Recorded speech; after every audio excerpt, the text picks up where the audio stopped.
If you've ever eaten spaghetti and meatballs, or beaten Sky Williams at Super Smash Bros, or played Death Stranding 3 times after giving it a 1 out of 5 cause it wouldn't let you drive over a rock, I only got one question for you. Are you funky for Dunkey?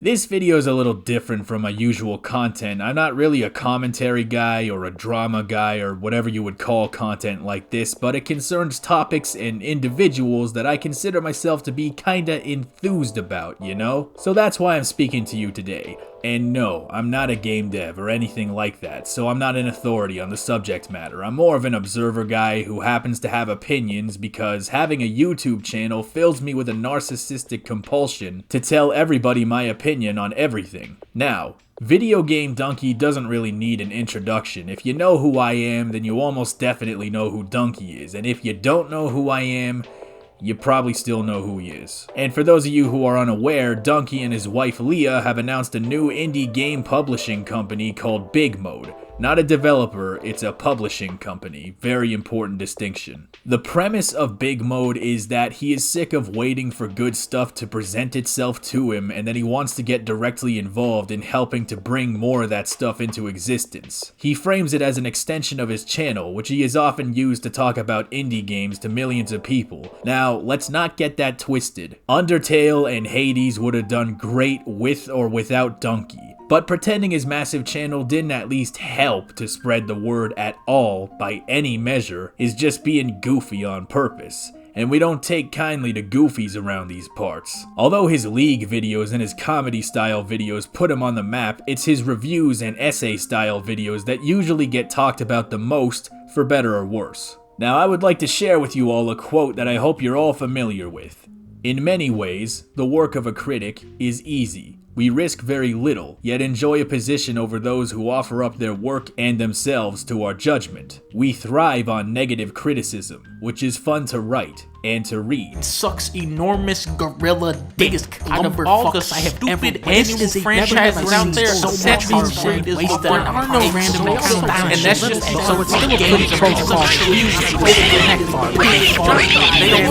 You blew it, Reggie. But the bitter truth we critics must face is that in the grand scheme of things, the average piece of junk is probably more meaningful than our criticism designating it so. But there are times when a critic truly risks something, and that is in the discovery and the defense of the new. The world is often unkind to new talent, to new creations. The new needs friends. For years, Dunkey has acted as a critic and has torn games to shreds that he didn't like. He has spoken from the heart even when he knew that people would hate him for it. Many people have their reasons for hating him, some legitimate and understandable in my opinion, other reasons not so much. Like Anton said, you don't risk very much as a critic, and this is especially true when you already have 7 million subscribers, right? You can shift the minds of entire swaths of people, whether you're trying to or not, and even if somebody hits back, they will often be drowned out by sheer plurality, so it won't even matter. Naturally, as a critic, Dunkey hasn't risked very much, but he has at least had the maturity to sometimes admit that he was wrong and play Death Stranding 3 times. But now that he has committed himself to throwing his weight behind up-and-coming indie developers, he is risking something. He is playing a very dangerous game.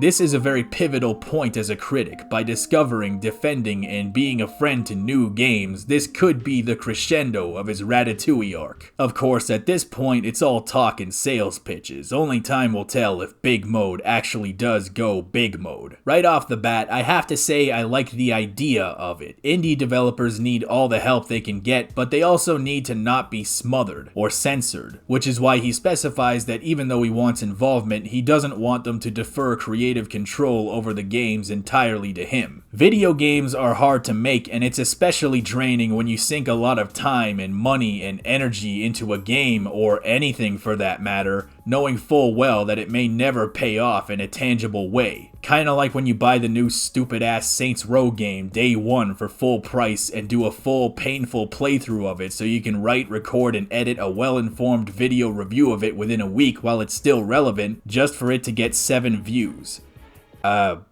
It happened to a friend of mine. I also like the networking part of it, where people with no idea for a game but do have the technical know-how can be part of the team as well.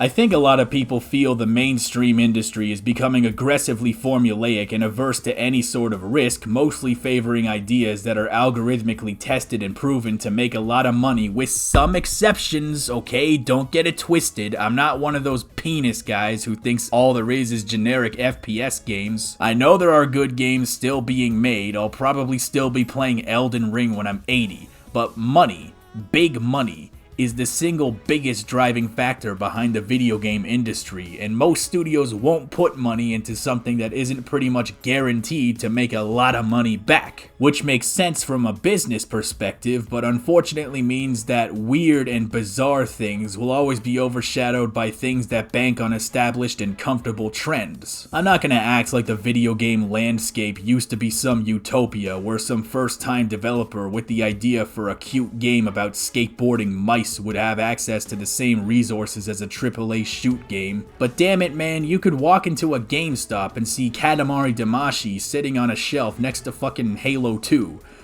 I mean, I'm pretty sure that happened. Even though I often lean towards realism, the idealist hidden somewhere in me says that this could be a big deal, and the Alice in Wonderland fantasy is that this could aid a new renaissance era of video games. But while I'm proud of Dunkey for taking this dramatic and risky step up, I'm also a little bit worried. I certainly hope Dunkey is aware of the fact that a significant chunk of the internet will be less than sympathetic to him and the games that he's attaching himself to, after years of slapping down numerous beloved titles with, at least from their perspective, varying degrees of honesty and integrity. Perhaps this is part of the risk that a critic takes in defending new creations, the intense resentment that they've addressed towards other creations coming back to haunt them. Setting yourself up as the go-to guy to get indie games published and to be the face of games you consider good puts a whole lot more pressure on you to never make a mistake, which of course is impossible. He wants people to hit him up whether they're at the pitch stage or nearing completion. Now, just because a game has a really good pitch though doesn't automatically mean it will translate into a good video game, which I'm sure he knows based on his long history of following the medium. And obviously that's a big part of the risk. Like many others have already said, this isn't like making a YouTube video where people don't know what they're gonna get until it gets uploaded. The expectations will be far more rigid. From the way he talks about it in the announcement video, this was a long time in the making, and for Dunkey and Leah's sake, I really hope that a lot of that time was spent figuring out how to get around that stuff and understanding how it works tangibly and thinking about how people were going to react. It's hard for me to believe that anybody would go into something like this completely cluelessly, but I've been wrong before. It's not really my place to be this concerned about whether or not a complete stranger did enough research on his startup idea, but eventually, if they haven't already been faced with these questions, they probably will be. It's also worth noting that good is subjective, and there are going to be ideas that a lot of people would probably consider to be good that won't click with BigMode. I mean, I've already seen people say he's not qualified to be the judge of that because he hates RPGs, but of course,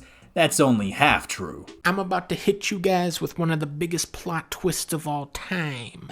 When I was a little kid, my favorite type of game was RPGs, because those were the only games easy enough for me to actually beat. Even though BigMode is a publisher and isn't developing the games, so to speak, a cursory understanding of the dev process at the very least would probably be helpful for this kind of thing.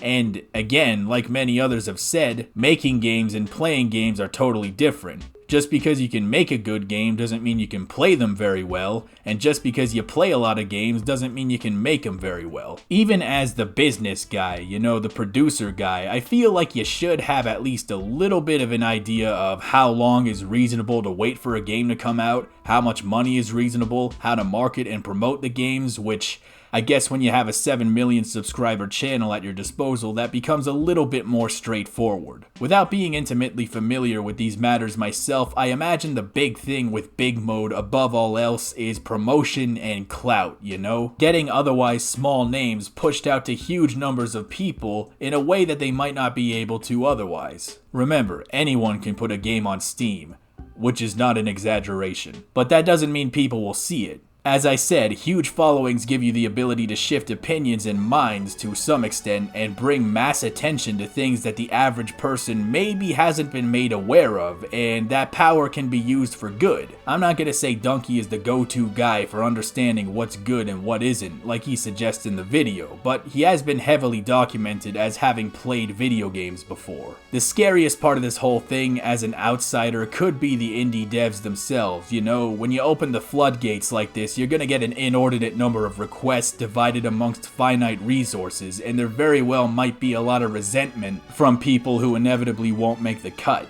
The harsh reality of any kind of art, especially once money and finite resources are a factor, is that a lot of people will be left on the shelf, which, even though that's something BigMode is trying to mitigate by lifting up otherwise obscure works of art, it can only do so much. You could have 1,000 games that are all really great and only have enough gamer juice for 50 of those, and the remaining 950 are left without a home, wondering what they did wrong, if anything. And they might hate you for it. You know, hypothetically speaking, for the sake of argument, in theory. I mean, they also might not, but, I mean, they still might. It's probably sounding like I'm turning this into a bad thing, but remember, at the end of the day, I'm just another Dunkey copy, right? Think about it. What do I do on this channel? I review games and I call them doo-doo shit unless it's Banjo-Kazooie. I want nothing more than for BigMode to succeed, not because I have a vendetta against JRPGs or because I want League of Legends to die, and not even because I like his stupid ass spaghetti and meatball jokes, but because after watching his videos for a while, I found that his sensibilities are roughly similar to mine, which means any indie game that he would get behind has a better chance of appealing to my own tastes by proxy, so admittedly, I have a bit of a selfish interest in this. At the same time, I am at a depressing crossroads with gaming where I've played it too safe for too long, and now that I've been bitten by shit-ass Saints Row, I'm done. I've been weeding through my backlog, but that's gonna run out one day, and I want to have games that I can actually look forward to in the future. On the other hand, even if it does fail, it could be a humbling experience that makes him reassess the way he talks about games, since many people still take issue with that. And when you combine all these factors, I'm pretty sure there will be a silver lining to whatever outcome BigMode might have. As much as I would love it to succeed, there are gonna be a lot of hurdles that they're gonna have to jump over, and there's gonna be a lot of challenges that they're going to have to overcome. As a complete outsider, it's easy to imagine what the wonderful result of BigMode could be. But what it could be, or what it would be, make your move, Dunkey.